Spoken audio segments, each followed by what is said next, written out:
हे दोस्तों, आज का हमारा सवाल है इंजीनियरिंग केमिस्ट्री बीटी 101 यूनिट 2 में describe the lime soda process of softening of water with diagram and chemical reactions. तो इसमें देखिए दो ही चीज़ें इंपॉर्टेंट है, इसके केमिकल रिएक्शंस, कुछ केमिकल रिएक्शंस है और इसके डायग्राम, उस पर ही आपके ज़्यादा मार्क्स निर्भर करते हैं। तो देखिए लाइम सोडा प्रोसेस क्या है वाटर को सॉफ्ट करने में। हालांकि यूनिट 2 में 3 प्रोसेस है ना, जियोलाइट प्रोसेस और यहाँ पे लाइम सोडा प्रोसेस, उसके बाद आयन एक्सचेंज प्रोसेस। तो जियोलाइट को तो हमने डिस्कस कर लिया। लाइम सोडा प्रोसेस में वाटर में जो हार्डनेस है उसको कैसे दूर करते हैं, उसके केमिकल रिएक्शन क्या है, डायग्राम क्या है, वो देखेंगे। तो सिंपली देखिए, the lime soda process is a water softening method use to remove hardness by adding lime and soda. ये सिंपली इसका छोटा सा इंट्रोडक्शन देखिए। लाइम और सोडा, देखिए लाइम का फॉर्मूला ये होता है, कैल्शियम हाइड्रोक्साइड को लाइम बोलते हैं और सोडियम बाइकार्बोनेट को सोडा बोलते हैं। तो इन दोनों कंपाउंड का यूज किया जाता है वाटर में जो मौजूद हार्डनेस है उसको दूर करने के लिए। सिंपली तो केमिकली वाटर सॉफ्टनिंग मेथड भी बोल सकते हैं इसको, remove hardness by adding lime and soda. इसके प्रिंसिपल क्या है ये देखिए। Hardness in water caused by calcium and magnesium ion, ये बात हम जानते हैं, कैल्शियम मैग्नीशियम के जो भी आयन है वो सारी चीजें हार्डनेस में है, हार्डनेस का कारण है। देखिए when these ions chemically reacts with lime and soda, जो कैल्शियम मैग्नीशियम के आयन है जब वो लाइम यानी कैल्शियम हाइड्रोक्साइड और सोडा सोडियम बाइकार्बोनेट्स के साथ रिएक्ट करती है तो it forms a insoluble precipitate. यही तो एक मेन बात है, ये जब lime soda calcium magnesium ion के साथ रिएक्ट करती है तो ये इनसोल्यूबल प्रेसिपिटेट बनाते हैं, जैसे कि कैल्शियम कार्बोनेट और मैग्नीशियम हाइड्रोक्साइड। ये इनसोल्यूबल प्रेसिपिटेट है जो वाटर के नीचे बैठ जाती है, जिसको फिल्टर करके निकाल लेते हैं। तो देखिए forms are insoluble precipitate like calcium carbonate magnesium hydroxide in water which removes by filtration. तो सिंपली यही है इसका प्रिंसिपल कि जो लाइम और सोडा है वाटर में जो मौजूद कैल्शियम मैग्नीशियम के सॉल्ट से उससे रिएक्ट किया तो कैल्शियम कार्बोनेट मैग्नीशियम हाइड्रोक्साइड जैसे इनसोल्यूबल प्रेसिपिटेट बनाती है, जो कि वाटर के नीचे जाके वो सेटल डाउन हो जाता है, जिसको हम फिल्टर करके रिमूव कर लेते हैं। यही सिंपल इसका प्रिंसिपल है। तो हमें इस पे केमिकल रिएक्शन और डायग्राम पर ही फोकस करने हैं। ये सिंपल सी बातें आप लिख लोगे।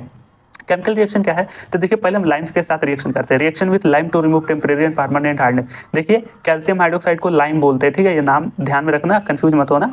और जो हार्डनेस है देखिए calcium bicarbonate magnesium chloride magnesium sulphate, ये कुछ एग्जाम्पल्स है। इसके साथ हम लाइम के साथ रिएक्शन करते हैं तो ये सारे प्रोडक्ट बन रहे हैं। देखिए कैल्शियम बाइकार्बोनेट और लाइम के साथ रिएक्शन किस तरीके से हो रही है, ये ना एक दो बार प्रैक्टिस करके लिख कर जब आप याद करोगे तो ये सिंपली आपको क्लियर हो जाएंगे, ठीक है। और देखिए मैंने बोला कि मैग्नीशियम मैग्नीशियम हाइड्रोक्साइड और कैल्शियम बाइकार्बोनेट ये इनसोल्यूबल प्रेसिपिटेट है, तो देखिए वो पानी के नीचे जाकर सेटल डाउन हो जा रहे हैं और बाकी सारे यहाँ पे कुछ सॉल्ट्स मिल रहे हैं, ठीक है ना।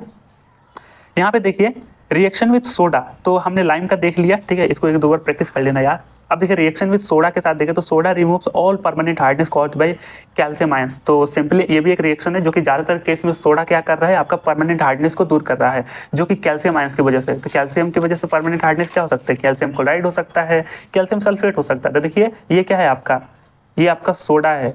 तो कि सोडा के साथ कैल्शियम क्लोराइड के साथ किस तरीके से रिएक्शन करें। ज्यादातर केस में क्या हो रहा है, कैल्शियम कार्बोनेट तो सेटल डाउन हो रहा है, तो उसके थ्रू देखकर बाकी क्या क्या बच रहा है उससे आप कंपाउंड बना लेना, ठीक है। इस एक दो लॉजिक भी लगा करके इस तरीके से आप तुक्के मार मार के अच्छे कंपाउंड बना सकते हैं, ठीक है ठीक है। तो देखिए कैल्शियम क्लोराइड कैल्शियम सल्फेट, देखिए रिएक्शन विथ डिजॉल्वेड आयरन और एल्यूमिनियम। यहाँ पे ये भी एक एडवांटेज है लाइम सोडा प्रोसेस का कि सिर्फ कैल्शियम और मैग्नीशियम आयन की वजह से जो हार्डनेस है उसको दूर नहीं कर रहा है, बल्कि फेरस और एल्यूमिनियम आयंस की वजह से भी जो हार्डनेस है वो भी दूर हो जा रहे हैं, ठीक है। तो देखिए ये जो आपका ज़्यादातर केस में ये देखिए जो आपका लाइम है ना, तो वो फेरस और एल्यूमिनियम की वजह से जो हार्डनेस उत्पन्न हो रहा है ना उसको दूर कर रहा है। तो किस तरीके से कर रहा है ये भी आप ध्यान में रख लेना, ठीक है। ये इसका आप एक दो बार लिख के याद कर लोगे। देखिए फेरस आयन है, कैल्शियम हाइड्रोक्साइड है, तो FeH2Ca बाहर निकल गया। एल्यूमिनियम के साथ भी AlOH3, ऐसे ऐसे कंपाउंड्स तो हमने देखे हैं ना। फिर बाद में Ca+, ये इस तरीके से आपका केटाइन से फ्री हो गया। ये सिंपल से रिएक्शन है, ध्यान में रखना। अब लाइम सोडा प्रोसेस के थोड़े टाइप देख लेते हैं। तो देखिए दो टाइप होते हैं, एक कोल्ड लाइम सोडा प्रोसेस होता है, एक हॉट लाइम सोडा प्रोसेस होता है।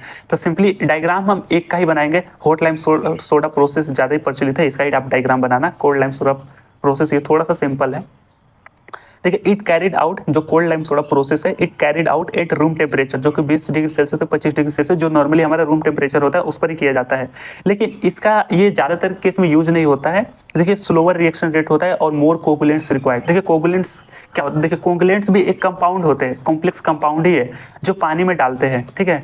अब होता क्या है कोगुलेंट की वजह से, कोगुलेंट्स जो होता है ना ये छोटे छोटे इम्प्योरिटीज नहीं होते हैं पानी के अंदर, जैसे कि पार्टिकल्स हो गए या फिर कोई मड हो गया, फाइन मड हो गया, तो उनको क्या करता है, सबको सोख करके नीचे सरफेस पर सेटल डाउन कर देता है कोगुलेंट्स, जिसको हम बाद में फिल्टर कर सकते हैं। तो ये भी बहुत ही एक कॉम्प्लेक्स कंपाउंड है। सिंपली पानी में डालकर जो सस्पेंडेड पार्टिकल्स हो गए, मड हो गए, जो और भी सारी इंप्योरिटीज नहीं, उन सबको सोख कर नीचे सेटल डाउन कर देता है। कोगुलेंट्स का यूज किया जाता है। लेकिन देखिए कोल्ड लाइम सोडा प्रोसेस का डिसएडवांटेज देखिए कि रिएक्शन रेट तो स्लो है, तो ज़्यादा कोगुलेंट्स हमें बाहर से लाकर डालने पड़ेंगे, इतने पैसे थोड़ी नहीं यार।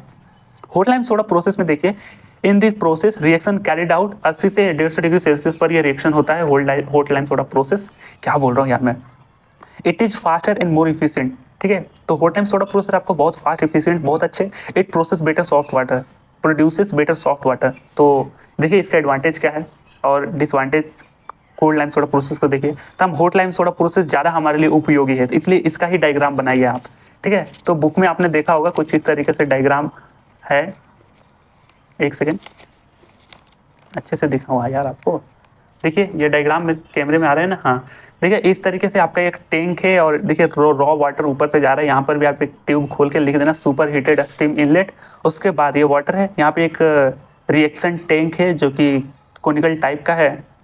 यहाँ पे रिएक्शन टैंक, यहाँ पे सारी रिएक्शन हो रही है। देखिए यहाँ पे नीचे मैंने क्या बोला कि लाइम और सोडा रिएक्ट करके फाइनली हमारे कैल्शियम कार्बोनेट और मैग्नीशियम हाइड्रोक्साइड निकालते हैं, जो कि नीचे सेटल डाउन होता है। इसी को ही तो हम स्लज भी बोलते हैं, ठीक है। तो प्रेसिपिटेटेड स्लज आउटलेट है, यहाँ से आपका ये दोनों जो फिल्टर आउट करके यहाँ से निकाले जा रहे हैं, कैल्शियम कार्बोनेट और मैग्नीशियम हाइड्रोक्साइड। इसको हम बोलते हैं कोनिकल सेडिमेंटेशन टैंक, ठीक है। बस नाम ध्यान में रखना, ये टेक्निकल एक दो नाम भी है, तो डायग्राम सिंपली आप बना सकेंगे। देखिए केमिकल्स यहाँ से आपका लाइम सोडा को डालेंगे, यहाँ ऊपर से पानी डालेंगे, रिएक्शन होकर आप हमारा कैल्शियम कार्बोनेट मैग्नीशियम हाइड्रोक्साइड नीचे सेटल डाउन हो जाएगा, जिसको स्लज आउटलेट बोलते हैं। और ये कोनिकल सेडिमेंटेशन टैंक है। यहाँ से देखिए सुपर हीटेड स्टीम इनलेट यहाँ पे आप बनाते हैं, ये रिएक्शन टैंक है। रिएक्शन होने के बाद फाइनली जो हमारा सॉफ्ट वाटर है वो यहाँ से इंटर करके आया। देखिए यहाँ पे कुछ फिल्टर लगे हैं, और फिल्टर लगाएंगे तो और एक्यूरेट सॉफ्ट वाटर मिलेगा, फिल्टर्ड सॉफ्ट वाटर मिलेगा। तो यहाँ पे देखिए फाइन सेंड लेयर, उसके बाद ये कोर्ज सेंट लेयर, इसके बाद ग्रेवल्स लेयर, ये अलग अलग नाम है फिल्ट्रेशन के। और फाइनली हमारा फिल्टर्ड सॉफ्ट वाटर, एकदम मस्त पानी यहाँ से निकल रहा है हमारा सॉफ्ट वाटर। तो सिंपली से ये डायग्राम का एक दो बार प्रैक्टिस जरूर कर लोगे तो ये सिंपली आपका हो जाएगा। अब देखिए एडवांटेज क्या है हॉट लाइम सोडा प्रोसेस का। एडवांटेज ये कि very economical for large scale, बड़े स्केल पे ये बहुत ज़्यादा इकोनॉमिकल है। बहुत ज़्यादा अगर हमें पानी सॉफ्ट करना है तो भाई वहाँ पे थोड़ा ये इकोनॉमिकल है, छोटे स्केल पे थोड़ा महंगे पड़ सकते हैं ये। Remove both temporary and permanent hardness, इसका एडवांटेज ये भी है कि टेम्परेरी के साथ साथ परमानेंट भी हार्डनेस दूर कर देता है लाइम और सोडा, ठीक है। तो दोनों तरीके का हार्डनेस दूर कर देंगे। It also removes iron and manganese. हाँ, जो आयरन और मैग्नीज की वजह से भी जो हमारा हार्डनेस होता है, देखिए देखिए कैल्शियम और मैग्नीशियम आयन की वजह से सिर्फ हार्डनेस नहीं होता, कुछ और भी हैवी मेटल्स होते हैं, जैसे एल्युमिनियम हो गया, आयरन हो गया, मैग्नीज हो गया, इनके वजह से भी इनको ये रिमूव कर देता है हॉट लाइम सोडा प्रोसेस, ठीक है। ये इसका एडवांटेज रहा। उसके बाद डिसएडवांटेज देख लिए। देखिए इसके ऑपरेशन में need skilled operation and regular maintenance. हाँ, ये थोड़ा इसका डिसएडवांटेज है कि हमें बहुत ही एकदम मतलब कि वैसे इंसान चाहिए जो ज़्यादा ट्रेंड हो, स्किल्ड पर्सन हो। और इसको लिए ये जो मशीन है ना आपका हॉट लाइम सोडा प्रोसेस का, इसको मेंटेनेंस भी जरूरी रहता है। इसके साथ ये produces large amount of sludge. हाँ, ये एक डिसएडवांटेज है भाई कि यहाँ पे जो कैल्शियम कार्बोनेट, मैग्नीशियम हाइड्रोक्साइड, ये लार्ज अमाउंट में स्लज प्रोड्यूस करता है। तो 2 डिसएडवांटेज लिख ले और 3 एडवांटेज हो गया, ठीक है। और ये इसका डायग्राम हो गया, रिएक्शन कैसे हो रही थी। लास्ट में भी आप देखिए आयरन और एल्युमिनियम साल्ट के साथ ये जो आपका कैल्शियम हाइड्रोक्साइड, ये क्या है आपका, ये है आपका लाइम, ठीक है। और ये सोडा। इस तरीके से इसके टाइप देखिए, cold lime soda process, hot lime soda process लिख देना। उसके बाद इसके प्रिंसिपल तो आप समझ गए ना। ज़्यादातर फोकस किया जाए इसके डायग्राम और इसके रिएक्शन से, ठीक है ना। तभी आपको अच्छे मार्क्स मिलेंगे, फुल मार्क्स मिलेंगे, नहीं तो वो लोग कटौती कर ले लेंगे, ठीक है। ये हमने देख लिया। इसके साथ मिलेंगे हम अगले इंपॉर्टेंट वीडियो में। बाय।